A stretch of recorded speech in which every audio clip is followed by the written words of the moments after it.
खुश था क्योंकि कल से उसकी छुट्टियां लग गई थी और उसके पापा ने पहले ही कह दिया था कि छुट्टियों में हम अम्मा से मिलने जाएंगे। बुलंद शहर से छोटे से कस्बे से निकल कर दिल्ली के फ्लैट का सफ़र रवि जी ने बहुत मुश्किल से तय किया था। दिल्ली की आईटी कंपनी में काम करते करते कब वे अपने घर से दूर हो गए पता ही नहीं चला। रंजना से शादी, फिर कुशल का होना, इस सब की जिम्मेदारी में वे अपने माता पिता से दूर हो गए थे। रवि जी की माँ, जिसे पूरा गांव अम्मा के नाम से जानता था, इसलिए रवि भी माँ को अम्मा कहते थे। पापा के मरने के बाद रवि ने बहुत कोशिश की कि अम्मा को दिल्ली ले आएं, लेकिन अम्मा केवल एक बार दिल्ली आई थी। 2 दिन बाद ही बोली, पता नहीं तुम लोग इस डब्बे में कैसे ले रहते हो बेटा, मुझे तो तू गांव ही छोड़ा। जब तक 4 लोगों के सुख दुख में हिस्सेदारी न हो कैसा जीवन। यहाँ तो कोई एक दूसरे से बात तक नहीं करता। ने बहुत समझाने की कोशिश की, अम्मा वहाँ तुम्हारी देखभाल कौन करेगा। यह सुनकर अम्मा ने कहा, पूरा मोहल्ला खड़ा हो जाता है मेरी खांसी सुनकर। मोहल्ले की सारी बहुएं अपनी सास से ज़्यादा मेरा ध्यान रखती हैं।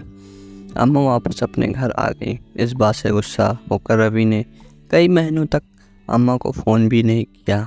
अम्मा फ़ोन पर हालचाल पूछती तो बस हाँ हूँ करके बात टाल देता।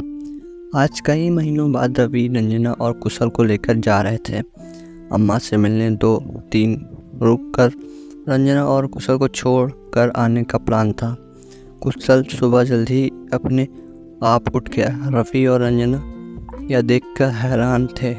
स्कूल के लिए तो कभी उठता नहीं था, लेकिन अम्मा से मिलने के लिए सुबह ही उठकर तैयार हो गया। कुशल के कुछ खिलौने, कपड़े और ज़रूरी सामान रंजना ने पैक कर दिया था।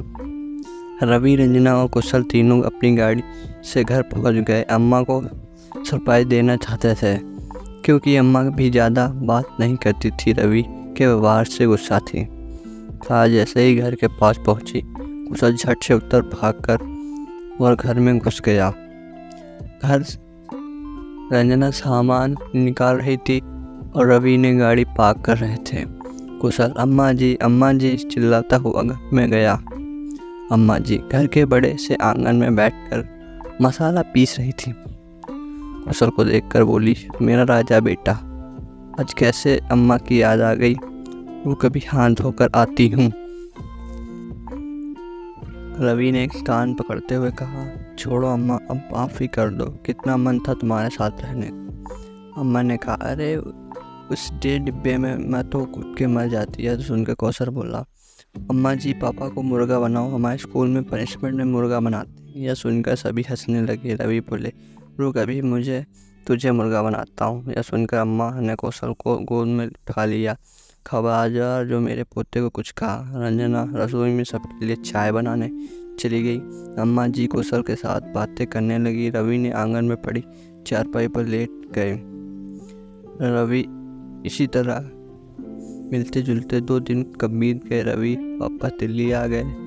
8 दिन के लिए रंजना और कुशल को अम्मा जी के पास छोड़ दिए। अम्मा जी शाम को कुशल को लेकर निकल जाती। पूरे मोहल्ले में हर छोटा बड़ा उन्हें झुककर प्रणाम करता। बहुएं पूरे पैर छूटती, अम्मा जी के पूरे मोहल्ले का हाल चाल पूछती। यही रोज का काम होता था। घर पर भी सुबह से शाम तक कोई ना कोई अपनी परेशानी लेकर अम्मा जी के पास आता। अम्मा जी की हर किसी की बातें सुनकर उसे सुझाव देती, किसी किसी को डांट भी देती, लेकिन कोई उनकी बात का बुरा नहीं मानता था। हंसकर सबको उनकी डांट खा लेते थे। जानते थे कि उनकी डांट में कितना प्यार छुपा हुआ है। एक दिन कुशल ने अम्मा जी से पूछा, यहाँ कितने मेहमान आते हैं, हमारे दिल्ली में तो कोई नहीं आता। अम्मा जी बोली, तेरा बाप तो पैसे के पीछे भाग रहा है, यहाँ सब काम कमाते हैं, उसमें खुश रहते हैं, एक दूसरे के सुख दुख में खड़े रहते हैं। कुशल बोल, अम्मा क्या हम हमेशा यहाँ नहीं रह सकते। यह सुनकर अम्मा के चेहरे पर एक उदासी छा गई। फिर वह बोली, बेटा ये घर तुम्हारा ही है, लेकिन तेरे बाप को कौन समझाए, कल मैं मर गई तो वो तो इसे बेच देगा। यह सुनकर अंजना ने कहा, अरे अम्मा जी कैसी बात करती हो, अभी तो कौशल के लिए बहू खिलानी है। कुशल बोला, अम्मा जी बताओ कब ला रही हो मेरे लिए बहू। अम्मा जी और अंजना दोनों हंस पड़े। फिर अम्मा ने कहा, चल शाम को तेरे लिए ही बहू लाती हूँ, नहीं तो तुम भी अपने बाप की तरह शहर में कोई ढूंढ लेगा। यह सुनकर कौशल बहुत खुश हुआ। चल शाम को तो बहू मिल जाएगी।